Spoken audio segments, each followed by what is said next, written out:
लेकिन बताया जाता है इंसान जीवन के अंदर जो सत्य कर्म करता है, जैसा कर्म करेगा वैसा उसको फल भोगना पड़ेगा।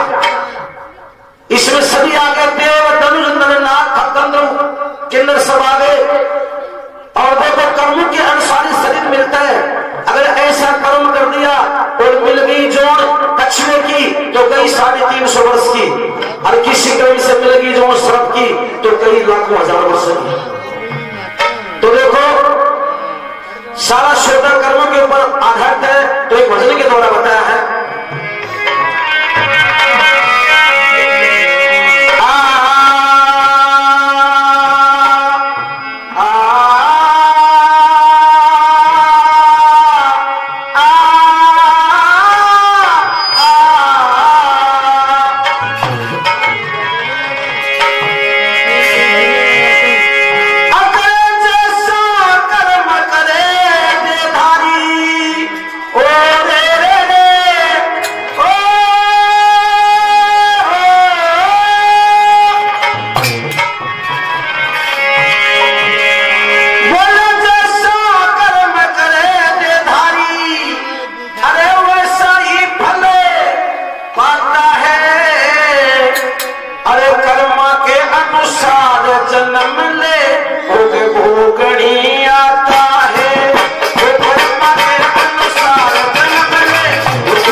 एक कामधेनु गौ माता सामने से जा रही थी। उस कामधेनु गौ माता के पीछे पीछे 5 सांड जा रहे थे। तो पार्वती उसकी मजाक उड़ा देती है, उससे हंसी कर देती है। तो कामधेनु गौ माता ने पृथ्वी को श्राप दे दिया, अरे पार्वती तूने मेरी मजाक उड़ाई है, जा तेरे भी 5 ही पति होंगे। पार्वती भगवान शिव से कहते भोलेनाथ त्रायमाम त्रायमाम, बोले मेरी रक्षा करो। बोला क्या बात होगी? बोले ऐसे ऐसे कामधेनु ने मेरे को श्राप दे दिया। बोले तूने कोई गलती करी होगी? बोले नहीं भोलेनाथ। बोले ऐसा नहीं हो सकता, तूने जरूर कोई गलती करी होगी। बोले भोलेनाथ मैंने ऐसा कह दिया तो वह इस कर्म का भोग तेरे को भोगना ही पड़ेगा। हे भोलेनाथ मैं सत्य हूँ, आपकी अर्धांगिनी हूँ, मेरे और 5 पति। बोले चिंता मत कर, मैं खुद ही 5 भागों में बट करके इस श्राप को पूरा करूंगा। तो जो 5 पांडु थे ये भगवान शिव के अंश थे, दुर्वासा के दिव्य मंत्र की सारी बातें हैं। और जो द्रौपदी थी पार्वती वो थी द्रौपदी थी पार्वती का अंश, क्योंकि द्रौपदी किसी माँ के गर्भ से नहीं जन्मी थी। तो पहले नमन में क्या बात समझाई?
तुम असुर जैसी प्रवृत्ति करे हो, जाओ तुम असुर बन जाओ।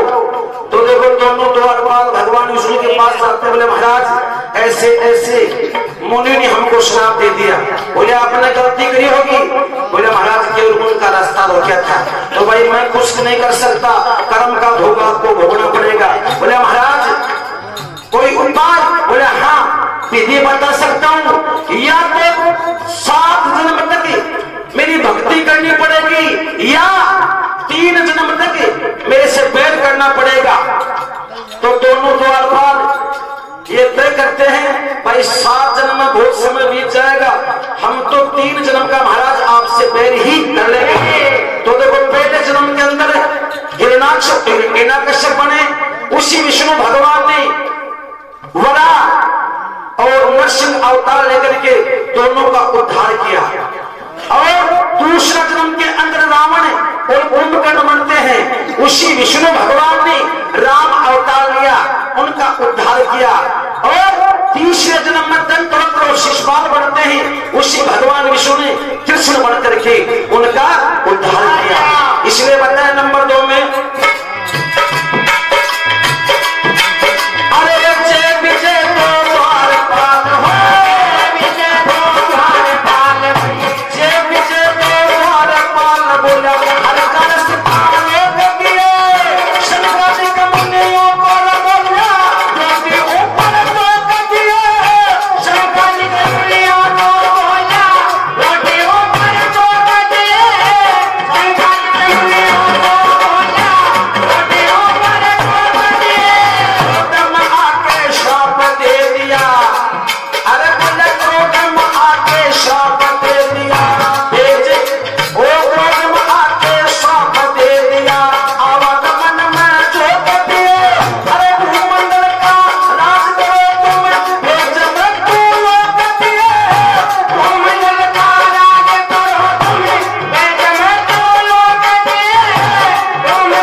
जंगल में रिया करते थे। एक रोज एक जगह तो प्रमाण ये मिलता खुद भगवान शिव आए थे, एक जगह प्रमाण मिलता है खुद एक ऋषि जी उनके द्वार पे आते हैं, उनकी कुटिया पर आते हैं और ऋषि जी कहने लगे अगर भाई मैं 15 दिन से भूखा हूँ, मेरे लिए भोजन की व्यवस्था की जाए। बेलनी कहती है पतिदेव कुटिया के भीतर एक अन्न का दाना भी नहीं है, थोड़े वो चावल है। बोले चावल दे दो, बोले नहीं, वो चावल खाने के बाद जो शेष बचे हुए हैं झूठे चावल हैं। ऋषि जी बोले भाई पेट को भाड़ा चाहिए, चलेंगे लाओ। महात्मा जी को बड़े प्रेम से भोजन करा दिया जाता है। भाई रात का समय हो गया, जंगल का मामला है, रात के लिए कुटिया में विश्राम करूंगा और सुबह होते मेरे आश्रम में चला जाऊंगा। महात्मा के लिए भील और भीलनी ने कुटिया में आश्रम लगा दिया। महात्मा जी विश्राम करने लग जाते हैं। 12 बजे तक भीलनी पैरा देती है। 12 बजे के बाद भीलनी सो जाती है। भील हाथ में धनुष बाण लेकर के पैरा देता है। जो ही सुबह का समय होता है भील को नींद आ जाती है। एक जंगली शेर आता है और भील को बताता है। भीलनी देखते पति का आधा शरीर सिर खा चुका था, आधा बाकी पड़ा था। उस जंगल से भीलनी लकड़ी इकट्ठी करती है, चिता बनाती है और अपनी पति के गोदी में लेकर शरीर को ओढ़ बैठ जाती है। महात्मा जब कुटिया से बाहर निकलता है बोले महात्मा जी मेरे कोई संतान नहीं है, मेरे कोई पुत्र नहीं है, इसलिए आप इसके अग्नि लगा दो। महात्मा अग्नि लगा देते हैं, वहां से रवाना हो जाते हैं। अचानक महात्मा के विचार बदल गए, अगर तेरे कारण इन दोनों का भील और भीलनी का जोड़ा पाट्या है, इसलिए तेरे से बड़ा अनर्थ हुआ है, तेरा आतिथ्य सत्कार किया है, बड़ी सेवा की है, ऐसा नहीं होना चाहिए। तो ऋषि जी भगवान शिव की भक्ति करने लग जाते हैं। भगवान शिव प्रकट होते हैं और सारी बात ऋषि जी भोलेनाथ से बताते। भोलेनाथ मेरी वजह से इस भील और भीलनी का जोड़ा पाट्या है, इसलिए ये मेरी आपसे प्रार्थना है अब इनका फिर से जन्म हो और फिर से इनकी जोड़ी सलामत हो और किसी राजा के घर इनका जन्म हो। तो देखो वो भील तो बना था राजा नल और वो भीलनी बनी थी दमयंती और ऋषि बना था हंस। तो नंबर 3 में क्या हवाला दिया? अरे भील बना था राजा नल रे, बना था राजा नल रे, भील बना था राजा नल रे, निश्चितपुर में जन्म लिया और ये भीलनी दमयंती बा उत्तरपुर में जन्म लिया। अरे भीलनी दमयंती बा उत्तरपुर में जन्म लिया। अरे भीलनी दमयंती बा उत्तरपुर में जन्म लिया। अरे हंस बना था ऋषिराज बोला, हंस बना था ऋषिराज बोला, सरोवर जन्म लिया।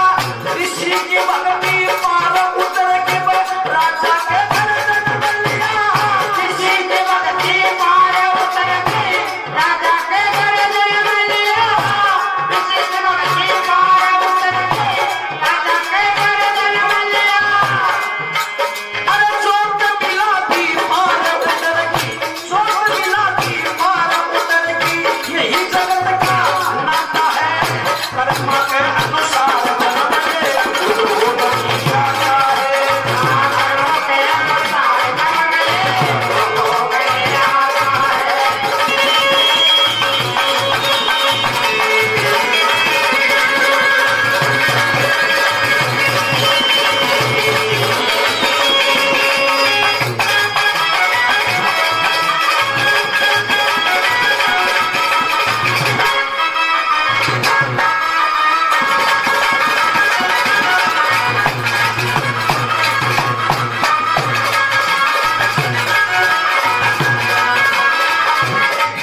अरे जैसा कर्म करे देवधारी वैसा ही फल पाता है।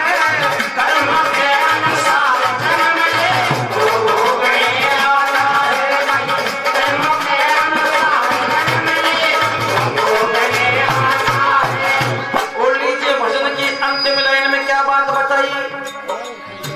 एक नहुष नाम का राजा हुआ था जो सप्तऋषि की पालकी में बैठ के चला करता था। आप अपने मन में विचार लगा लो, जो सप्तऋषि की पालकी में बैठ के चला करता था वो कितना धर्मात्मा होगा, कितना ज्ञानी होगा। लेकिन उससे भी एक बार ऐसी गलती हुई, उस गलती का भोग उसको भोगना पड़ा।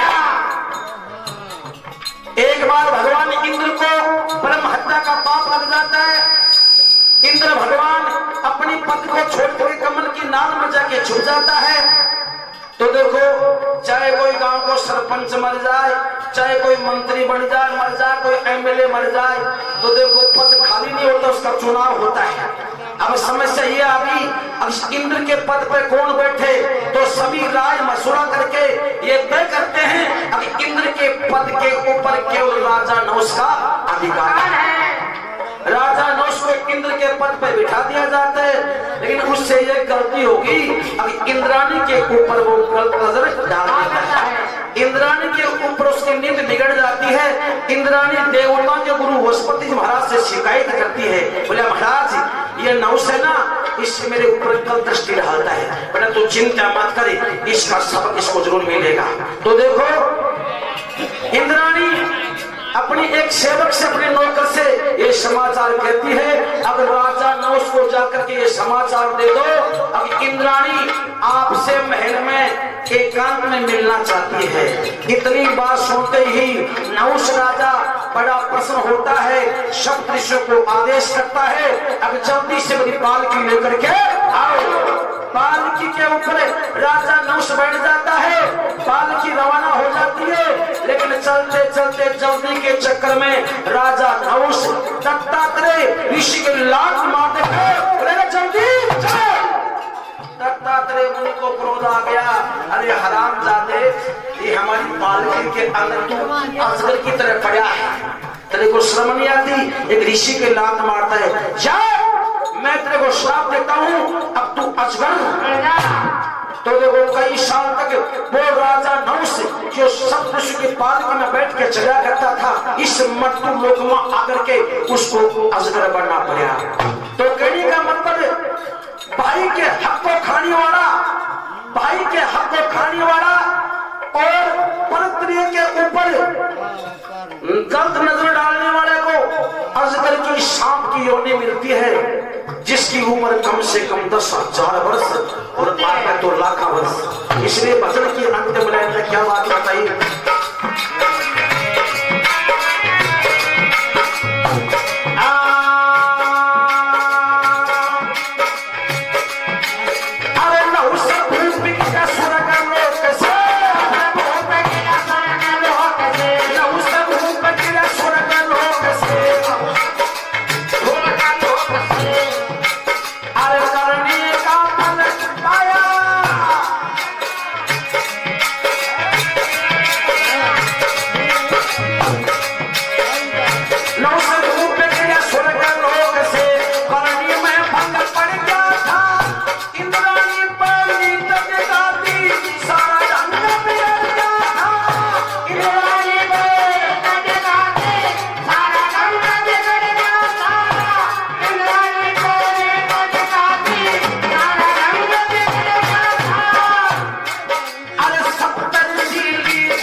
जिसके अंदर यहाँ पर तो कई रिश्वतखोरी गवाही दलाली चलती है, वहां पर कुछ भी नहीं चलता है, या तो इधर या इधर है। तो बताए अंतिम लाइन में,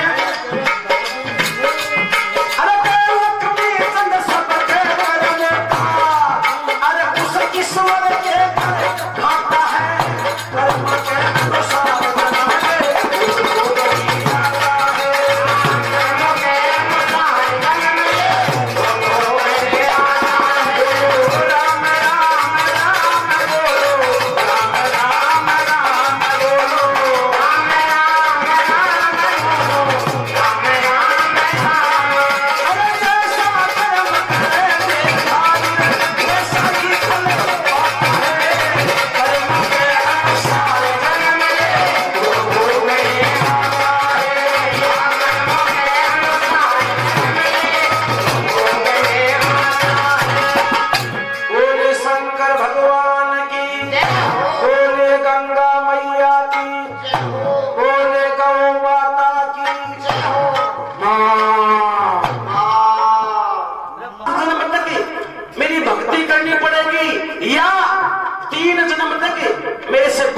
पड़ेगा। तो दोनों द्वारपाल ये तय करते हैं, भाई 7 जन्म में बहुत समय बीत जाएगा, हम तो 3 जन्म का महाराज आपसे बैर ही कर लेंगे। तो देखो पहले जन्म के अंदर हिरण्याकश्यप बने, उसी विष्णु भगवान ने वरा अवतार लेकर के दोनों का उद्धार किया। और दूसरा जन्म के अंदर रावण और कुंभकर्ण बनते हैं, उसी विष्णु भगवान ने राम अवतार लिया, उनका उद्धार किया। और तीसरे जन्म में दंतवक्र और शिशुपाल बनते हैं, उसी भगवान विष्णु ने कृष्ण बन करके उनका उद्धार किया। इसलिए बताया नंबर 2 में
उनको भी गलती का भोग भोगना पड़ा।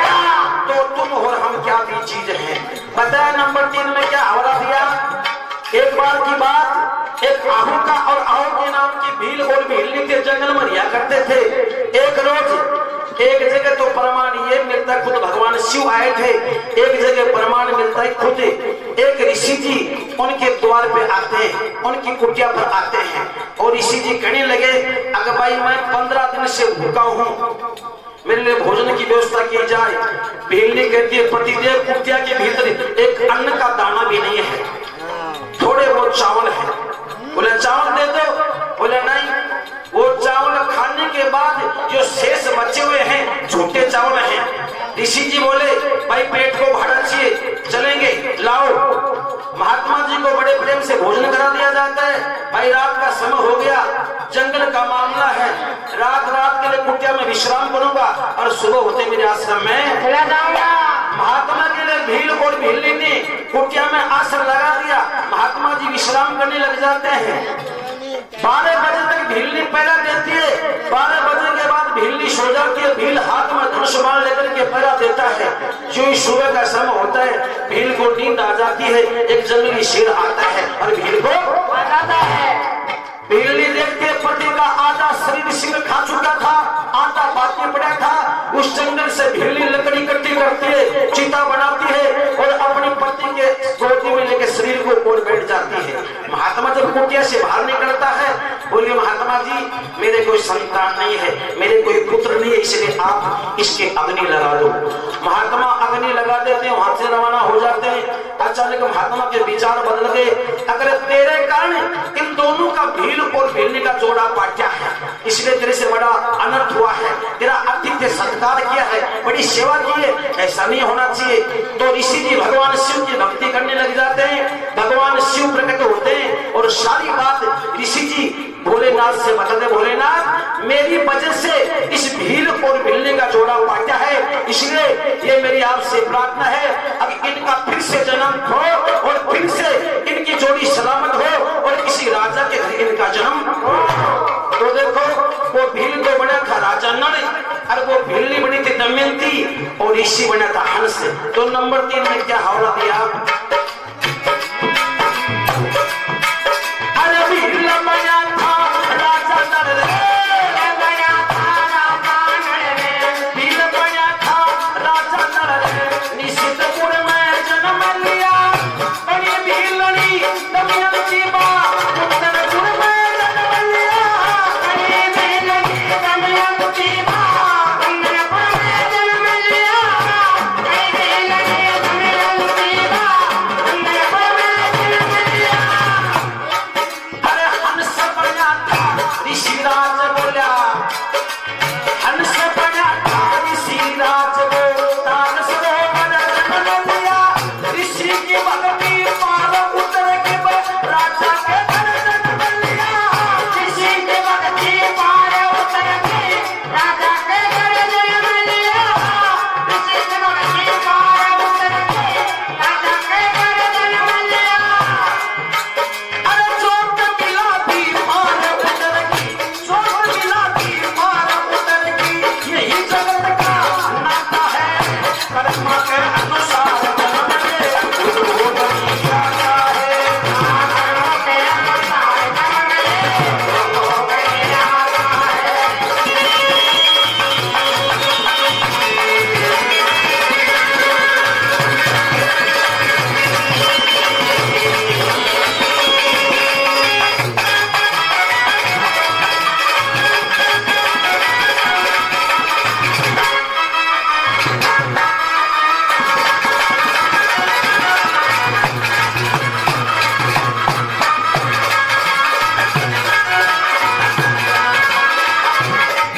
अरे जैसा कर्म करे देवधारी वैसा ही फल पाता है, कर्म के अनुसार जन्म ले वो बनी राजा है, कर्म के अनुसार जन्म ले वो बनी राजा है।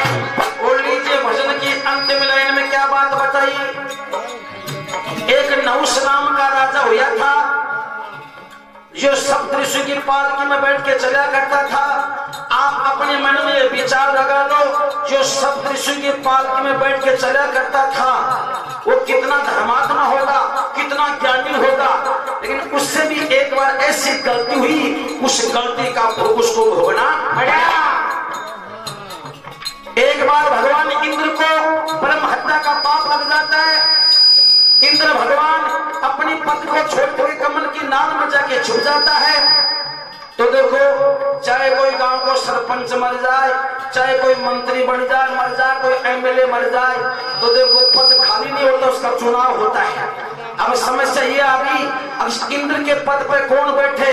तो सभी राय मशवरा करके ये तय करते हैं अब इंद्र के पद के ऊपर केवल राजा नहुष का अधिकार है। राजा नहुष को इंद्र के पद पर बिठा दिया जाता है, लेकिन उससे ये गलती होगी, अब इंद्राणी के ऊपर वो गलत नजर डाल देता है। इंद्राणी के ऊपर उसकी नींद बिगड़ जाती है। इंद्राणी देवता के गुरु बृहस्पति महाराज से शिकायत करती है, बोले महाराज ये नहुष है ना, इससे मेरे ऊपर कल दृष्टि डालता है, बेटा तू चिंता मत करे, इसका सबक इसको जरूर मिलेगा। तो देखो, इंद्राणी अपनी एक सेवक से, अपने नौकर से ये समाचार कहती है, अब राजा नहुष को जाकर के ये समाचार दे दो, अब इंद्राणी आपसे महल में एकांत में मिलना चाहती है। इतनी बात सुनते ही नहुष राजा बड़ा प्रसन्न होता है, सप्तऋषियों को आदेश करता है, अब जल्दी से मेरी पालकी लेकर के आओ। पालकी के ऊपर राजा नहुष बैठ जाता है, पालकी रवाना हो जाती है, लेकिन चलते चलते जल्दी के चक्कर में राजा नहुष दत्तात्रेय ऋषि के लात मारते हैं, बोले जल्दी चल। दत्तात्रेय मुनि को क्रोध आ गया, अरे हरामजादे, ये हमारी पालकी के अंदर तू अजगर की तरह पड़ा है, तेरे को शर्म नहीं आती? एक ऋषि के लात मारता है, जा मैं तेरे को श्राप देता हूँ, अब तू अजगर। तो देखो कई साल तक वो राजा नहुष जो सब विश्व के पालकी में बैठ के चला करता था, इस मट्टू लोक में आकर के उसको अजगर बनना पड़ा। तो कहने का मतलब भाई के हक को खाने वाला, भाई के हक को खाने वाला और परस्त्री के ऊपर गलत नजर डालने वाले को अजगर की सांप की योनि मिलती है, जिसकी उम्र कम से कम 10,000 वर्ष और बाद में तो लाखों वर्ष। इसलिए भजन की अंतिम लाइन में क्या बात बताई?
उस भगवान के दरबार में एक ऐसा रजिस्टर है जिसके अंदर यहाँ पर गवाही दलाली चलती है, वहां पर कुछ भी नहीं चलता है, या तो इधर या इधर। तो बताया अंतिम